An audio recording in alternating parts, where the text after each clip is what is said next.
Hello everyone, back into today's first video. Well, can you believe it? Here we go again. We are starting a new season of updates, long-range updates at GazWeatherVids. So, of course, last week we released the GazWeatherVids.com Summer 2020 forecast. And, yeah, now here we go. We're moving on to our next season of updates. And that, of course, is going to be for Autumn 2020. So this is the first Autumn 2020 update from GazWeatherVids, and I'll talk you through all of the things that we're going to be looking at in this update in a moment. Basically, it's a follow-on, a direct follow-on, really, from the last summer update. So we're going to be looking at exactly the same years that we looked at for the last summer update in terms of May temperature and precipitation data, but with this, instead of looking at summer, we're going to be looking at autumn. We're just going to take it on another month further. So I'll get off that for you very shortly, just to say that coming up later on today, going to be a very busy day at GazWeatherVids today. So later on, channel members are going to be able to access the Winter 2020-21 NAO forecast. That's ahead of its global release 1 week today. So just 1 week today. Where's the camera? It is 1 week today. We're going to be releasing the NAO forecast Winter 2020-21 globally across the internet. So if you aren't a channel member, you've only got a week to wait before you get to see the NAO forecast. But channel members have got a premiere, little sneak peek coming up today. So I'll get that up for channel members very shortly. GazWeatherVids Sunday Roundup is coming up as well, so that's your Sunday afternoon eclectic mix of this and that. And also, of course, we've got our live stream coming up at 5 o'clock on YouTube. So, going to be a busy old day today. Just say that next week with the NAO forecast, by the way, there won't be an autumn update, so we'll do one autumn update and then we'll rest it for a week, and it'll be back 2 weeks today. And I think probably GazWeatherVids Sunday Roundup will be rested next week as well. I'm about ready to have a quieter day, I think. I had a very, very busy uploading schedule over the past few weeks. So I think when we release the NAO forecast across the internet next Sunday, I'll probably have a bit of a rest. I will still live stream at 5 o'clock, and of course there'll be a lot of people asking questions, I suspect, about the NAO forecast.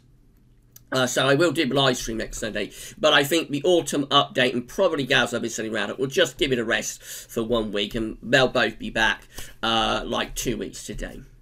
Right, so that's what I think you need to know. Just say it can be quite a long video, as usual, with long-range stuff, so you can't watch it all in one go. I mean, don't worry, it will be kept at the channel and also at the website indefinitely. I'll get the written summary up for you this evening. You'll be able to have a read of that on demand, watch the video on demand, whatever you want. I'll get that done this evening.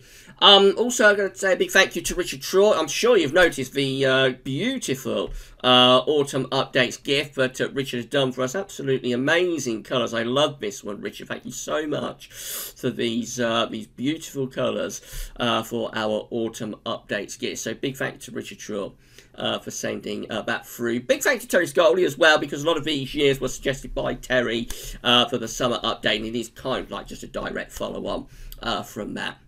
Okay then, so let's get on with the first Autumn 2020 update. So that's all of the announcements and whatnot done. Let's get on with it. And we're going to start off looking at CET data first of all. So, of course, we now have the finalised May CET in. So it actually came out at, let's scroll up a little bit, it actually came out at 12.5. Now, where we was pitching the CET to come out at with our final summer update was between 12.3 and 12.9. We thought a central landing zone around 12.6. I think that's pretty decent.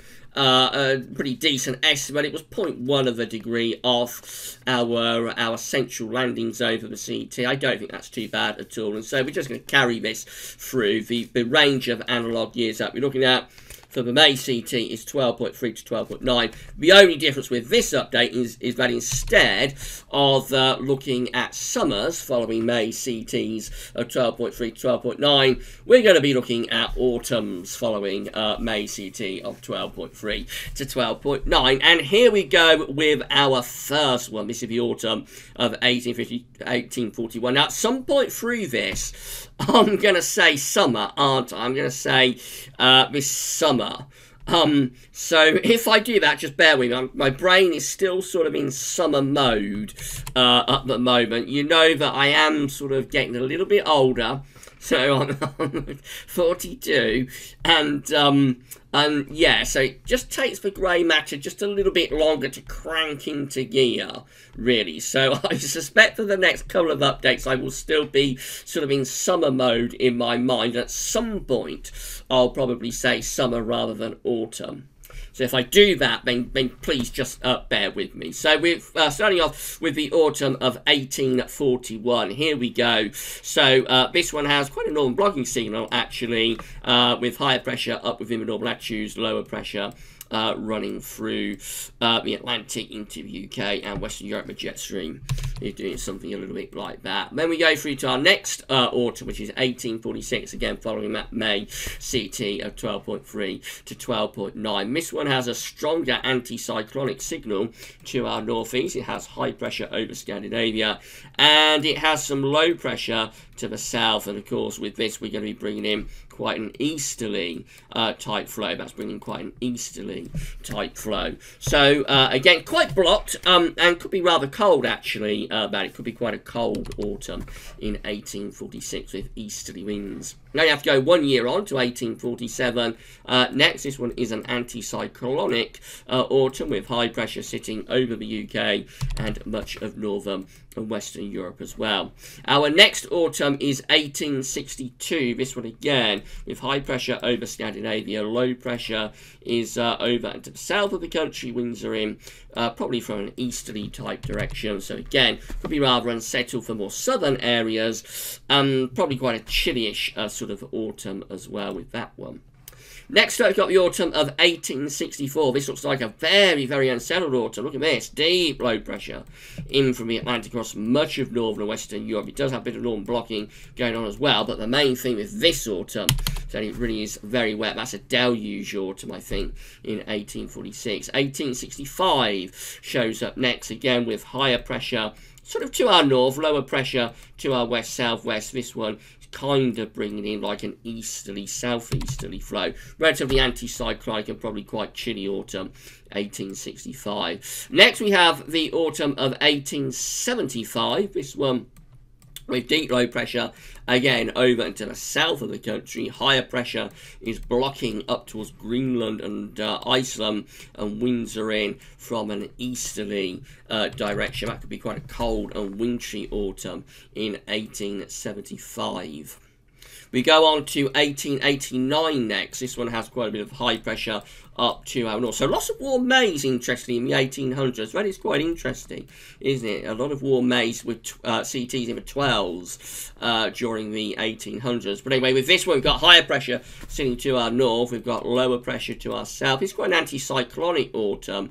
Probably relatively dry, but I would have thought a bit on the cold side as winds are in from the east and from the northeast. Next autumn is 1895. This one again with above average heights to our north and also over to the south of the country. Lower pressure is in the middle of the Atlantic through here. Jet stream or something like that. That looks like a rather warmer autumn. I think that will be bringing up the air much more from a southwesterly type direction. So probably a relatively dryish autumn, and I would have thought quite a warm autumn as well in 1895. Quite a long gap then, through to 1908. So the next time we have a May CET between 12.3 and 12.9 is in 1908. This one is an anticyclonic autumn with high pressure sitting over and just to the north of the country. We're tending to bring in the wind from an easterly direction. So dry, but probably a little bit on the cold side for the autumn of 1908. That precedes a cold winter for 08-09. Next, we've got the autumn of 1911. This one is a wet autumn, low pressure coming in off the Atlantic and covering Northern Europe as well. So, yeah, that's just a very unsettled wet autumn after a hot summer of 1911. We have a mild wet autumn. Then we have 1917. This one also is a very wet autumn, following a very wet summer, of course. So real deluge type conditions with this one. Deep low pressure in off the Atlantic in 1917. This is a drier one. This is 1922. The autumn of 1922 places an area of high pressure just to our northwest. We've got the lower pressure sort of to our south and east. That's a much drier autumn. Probably not particularly cold either. The winds are coming in around that high pressure from a northwesterly direction. So I don't think it would be particularly cold, but it is quite a dry autumn. Then we've got 1940, so another pretty big gap then with these May CETs of 12.3, 12.9. Autumn of 1940 looks like that. It is a wet autumn. Very wet autumn actually, and quite cold at times as well. Again, it's around that time for very, very cold winters of like 1943 to 1942. So it's just a cold and wet autumn really in 1940. 1953 is our next autumn, following May CET between 12.3 and 12.9. This one is a more anticyclonic and I think warmer autumn as well, with high pressure just to our east. So this is quite a dryish autumn, and probably quite a mild autumn as well. And so is this one. It's 1959. This is part of the very extended summer, of course. So the summer of 1959 begins sort of like March, April, and it's still going on in October. It's not really until November that we finally break the high pressure down. But through most of the autumn of 1959, we're still covered by high pressure to our east and northeast, bringing in warm easterly winds. And we're high and dry in the autumn of 1959 until we get to November anyway. Then we've got the autumn of 1960. So again, this one with lots of high pressure to our north and low pressure. Let's change the colour. Low pressure is over the country through here. It looks unsettled with high pressure blocking in the north. It's quite a cool and wet autumn in 1960. A long gap then to 1990, so we have a 30-year gap till the next time we have a May CET of 12.3 to 12.9, and we come to 1990. So this is how the autumn of 1990 is looking. Much milder with this autumn. Low pressure is to our south and east. Higher pressure is out to our west-northwest. It looks like it probably should be quite a cool autumn, but actually it's generally quite a mild autumn, although things do get a little bit cooler as we get to November. But generally that's a mild autumn, and quite an unsettled one too. And we've got 1999 showing up next. So this one has quite a bit of high pressure to our east-northeast, and we're bringing in winds from an easterly direction. So, yeah, that one's a dry and quite a warm autumn, 1999. Very, very warm in September. 2001 is next. High pressure tends to be more out to west in the autumn of 2001. This is an interesting autumn because it has quite a cool September and a little bit unsettled. Fairly chilly November as well, but in between it has an exceptionally warm October. Really, really warm October in 2001. And then we've got 2006, and this one is one of the warmest autumns on record. It may be the warmest autumn on record, but I think it was being by 2014. But anyway, this is a very warm autumn and pretty dry as well. It contains a very hot September, but October and November are really warm in 2006 as well. And finally we have 2016. So the autumn of 2016 looks like this. Again, it's quite a warm autumn with high pressure tending to be over and to the east and the northeast of the country. We bring in these easterly winds, and yeah, that just looks like a dry and a warm autumn in 2016, and indeed it was, especially so early in September of 2016. Right, so let's bring all of that together. So this is how all Septembers combined are looking following a May CET of 12.3 to 12.9. This is every year right the way back from the first year all the way up to 2016. And it's an anticyclonic signal, so channeling high pressure to be across the UK and much of Northern Europe, lower pressure up there and away to our east. So it's a warm, dry signal, for September with the flow, with the jet doing something like that. All Octobers combined. Let's see if we can get that up. All Octobers combined look like this. So in October we tend to take high pressure north, set it up in the Norwegian Sea, and we have this low pressure, deep trough of low pressure over to the south of the country. So obviously it's a cooler, significantly cooler, and also significantly more unsettled signal from for October. A real flip actually from September to October, with a warm, dry September and a cold, wet October predicted there. And then all Novembers combined look like that, tending to raise the heights a little bit over Scandinavia. However, for us, I still think we're still unsettled, really. I think we're still probably quite mild and generally favouring mild and unsettled Atlantic-driven weather in the Novembers. And this is how all Autumns combined are looking.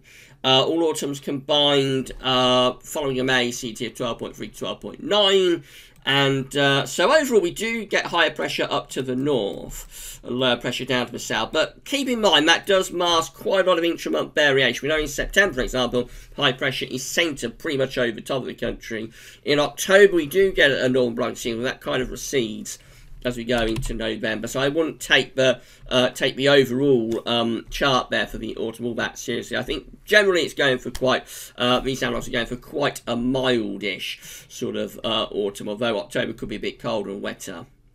Now, if we narrow things down to just the years after 1950, so we exclude all the years before 1950, and we just look at the years after 1950, that gives 1953, 1959, 1960, 1990, 1999, 2001, 2006, and 2016.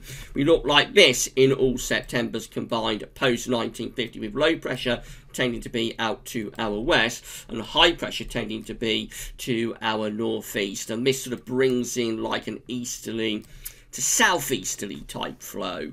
So still an anticyclonic signal, but could be a little bit more easterly with the wind, which perhaps isn't quite as warm September as having a high pressure centred over top of the country. However, both sets of analogues really are going for a dry September. And look at this, quite different for all Octobers combined, interestingly. So the Scandinavian high tends to strengthen in October, with the low pressure actually pushed further away from us. So that really is a proper Scandinavian high that we've got going there in October, mainly dry, therefore, and with easy winds, probably getting a little bit cooler in those Octobers. And then for November, it again looks quite significantly different when we exclude the years before 1950. And this time we look mild and dry, with high pressure sort of extending in from the Atlantic into western parts of Europe. Low pressure is up here with polar vortex, jet streams push northwards, and so those Novembers look quite dry.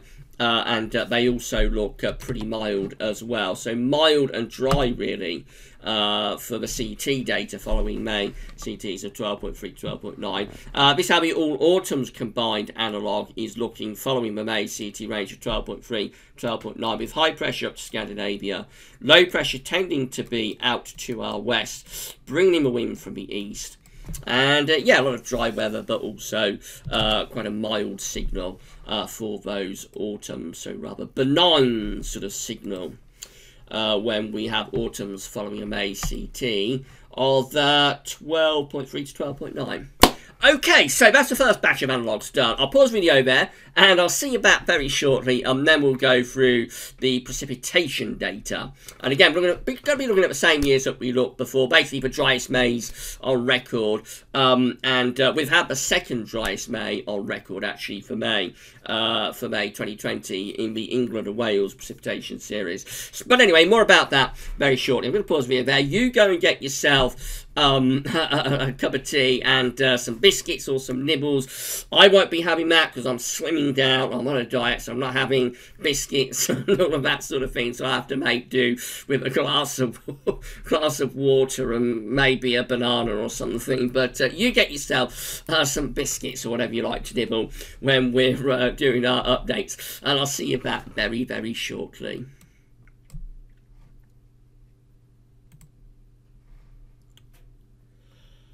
Okay, we're back, and we're ready to resume the first autumn 2020 update. I hope you've enjoyed the video so far. Please remember to give us a like on the video if you've enjoyed it, and don't forget to share the video wherever you can. Don't forget to tell your friends about the channel, and of course subscribe to the channel. We're trying to get the subs to 7,000 before the end of the summer. We're just around 300 away, 300 or so away from that, so I'm not sure we're going to be able to. It's going to be touch and go, but it would be nice if we could get the subs to 7k by the end of summer, and that would of course then give us a nice springboard, perhaps get to 8k by the end of the coming winter. We normally can put on like 500 to 1,000 during the winter, depending on what the weather's doing. Of course, last winter the weather gods were very, very unkind to us, so we didn't put on quite so many subs last winter, but generally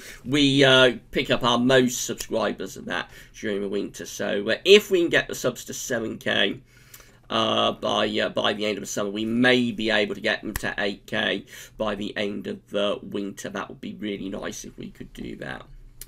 And of course 10k is going to arrive at some point in the future, but I may be about 80 by the time we do that. Right then, so the next thing we're going to look at is England and Wales precipitation. So in the first part of the video we was discussing the May CET, and yes, we're looking at the same years that we looked at for our last summer update basically, but where we was pitching our last summer update with May data has been a pretty decent pitch. So the first one we are looking at May, autumn following May's with a central temperature of 12.3, 12.9, and this is going to be looking like the driest May's on record, anything with England and Wales precipitation of 35 millimeters or less. So let's get on with it. So I'll just confirm what we saw. Oops, let's go there. So I'll just confirm what we saw for the England and Wales precipitation for May 2020. So this showing every month's worth of precipitation for England and Wales going back to 1766. Is from UK Met, of course, as was CT data that we started the video with.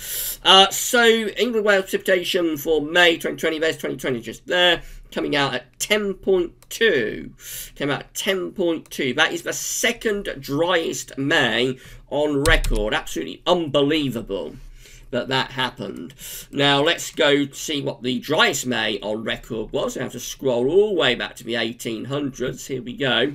And the driest May on record for England and Wales precipitation, we're just short of it, was in 1844 at 7.9. So there was, for England and Wales precipitation, there was actually a May that was drier than May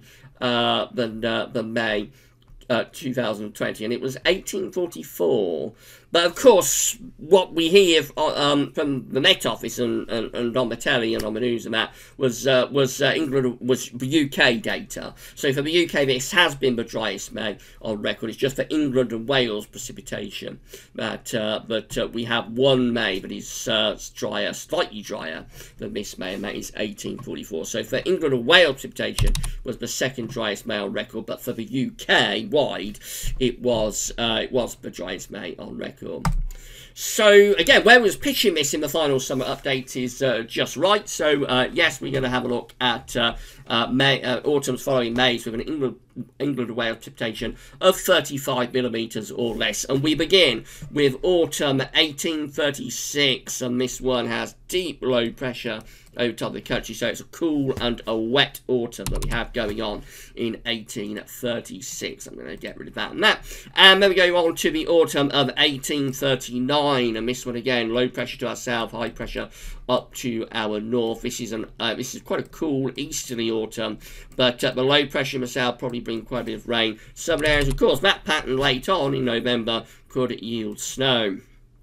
The next autumn is 1844, and of course this is following the driest May on record, as we've just established, with high pressure tending to be blocking to the north, low pressure to the south. Again, quite a lot of easterly winds through this autumn, quite a cool, and for the south, a wet autumn. Northern blocking galore in the autumn of 1848, so look at that, big blocking ridge towards Greenland and Iceland, with low pressure across the north and west of Europe. Winds are in from the northeast, so that's a cold autumn in 1848 and potentially quite wintry as well.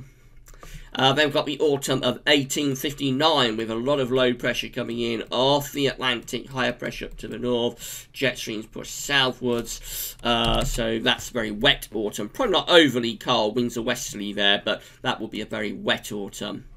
1861 also showing up, so a lot of dry Mays as well as a lot of warm Mays back in the 1800s. This one again, deep trough of low pressure over top country, very unsettled autumn. Autumn of 1871 shows up next with high pressure up to our north, low pressure to our south, probably bringing winds from the east. That could be rather cold autumn as well, and pretty unsettled. Looking at northern blocking in the autumn of 1876, this looks like it will be a very cold autumn with blocking up towards Greenland. And low pressure is very much in off the Atlantic, so cold and wet in 1876. This showed up in the early Randolph's package, of course. It's 1895. This is a drier and warmer autumn with high pressure over to the south and to the east of the country. We draw up those southwesterly to southerly winds. Dry and warm in the autumn of 1895. 1896 is next. This is a very unsettled autumn with low pressure covering much of Western Europe. Could be a bit on the cold side too. Then got 1901. This is a drier autumn with high pressure to our north. Probably quite a cold autumn though, bringing in the winds from an easterly direction. Remember, we're looking at the driest Mays on record, anything with 35 millimetres or less for England and Wales precipitation. Next up, we've got 1905. This is quite a cold, wet autumn as well. Deep low pressure covering much of north-west Europe. High pressure pulled out into the North Atlantic. Winds are in from the northeast. Cold and wet for the autumn of 1905. Autumn 1919 shows up next. It's a very interesting autumn. Low pressure to our east, high pressure to our west. It's a very cold autumn overall, but September 1919 is really bizarre. It has a very hot first half and a very cold second half. So September 1919 is one of the most interesting Septembers of the 20th century, and the rest of the autumn is cold, particularly so in November 1919, which is a very cold month. 1922, again, this one showed up in the earlier analogues package. Low pressure is to the east, high pressure pulled out to the west. That's a drier and rather milder autumn, I think. 1936 has high pressure just out to our west, lower pressure to the east. So that's an anticyclonic signal, probably relatively mild. I think the wind with that is probably coming in from off the Atlantic, but it is quite a dryish looking signal for that autumn. 1939, during the outbreak of the Second World War, has low pressure to the south and high pressure getting going towards Iceland and Greenland. Winds in from the east, suggesting, maybe hinting, maybe teasing the pattern that's going to emerge through the winter of 1939-1940, which was extraordinarily cold. Then we've got 1956. It's an anticyclonic autumn with high pressure over top of the country, dry and relatively mild after an exceptionally wet and cold summer. 1959 showing up again, so that was in the early analogues package too.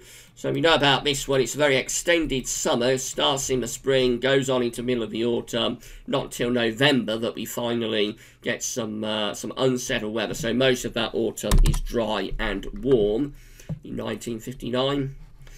Quite a long gap then through to 1970. This one has high pressure to the south, low pressure is to the north. So it's just a standard sort of very typical autumn. Winds in from the west. It's quite a mild autumn and a little bit on the unsettled side.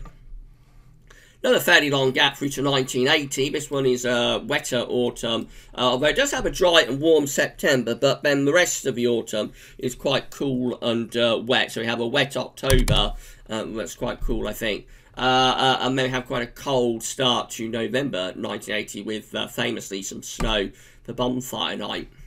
1989 showing up next, following England and Wales precipitation of 35mm or less. So the autumn of 1939 has high pressure pretty much over top of the country. It's a very dry and very mild autumn with a continuation basically of the summer pattern and to some degree the spring pattern too. So the 1989 is similar to 1959 in a lot of ways, with a very, very extended summer that starts in the spring and is still going on in the autumn.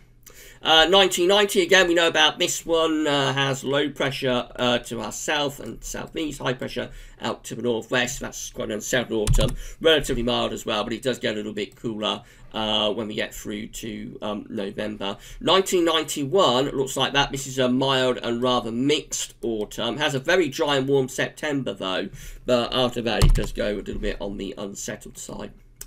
And then finally, we've got 1998. So the autumn of 1998 is actually a little bit on the cold side, with low pressure to the east, bit of a mid-Atlantic ridge, same trajectory on the northwest-southeast alignment.